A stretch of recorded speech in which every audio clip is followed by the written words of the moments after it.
চাকু চালানো। মেয়েটা ছেলেটা পীড়িত করত। ওরা টুকরো খাবার অর্ধেক করে গিলত। নির্ভীতে আদিম রিপু তাড়নায় কখনো বা জামার কাঁচুলি খুলে দিত।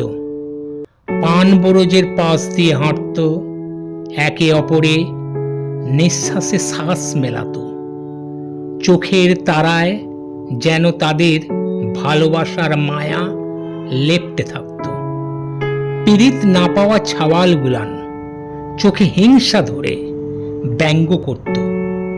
রাধাকেষ্টা, লায়লা মজনু, রোমিও জুয়েলেট নামে তাদের খচাত।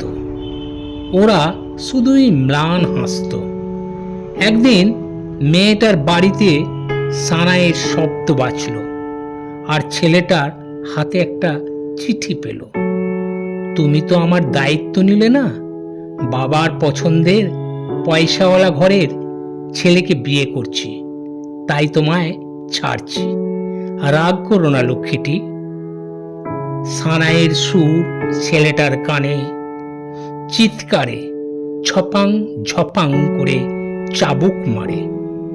বেদনা ভরা হৃদয়, তার লাজ রাঙা চোখ অশ্রু বমনে বিন্দু পড়ে চিঠির পাতায় ভেঙে। অশ্রু রাঙানো কাগজের টুকরোখানা মিশ্র রাগে হাতের তালুর মধ্যে বন্দি করে সে।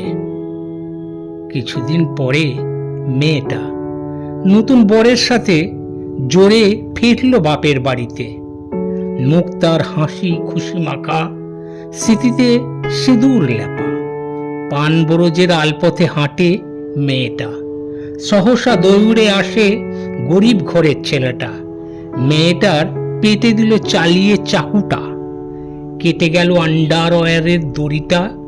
মেয়েটাকে ছেলেটি বলল, সরি, খুব মিস্টেক হয়ে গেল, রাগ করো না লক্ষ্মীটি।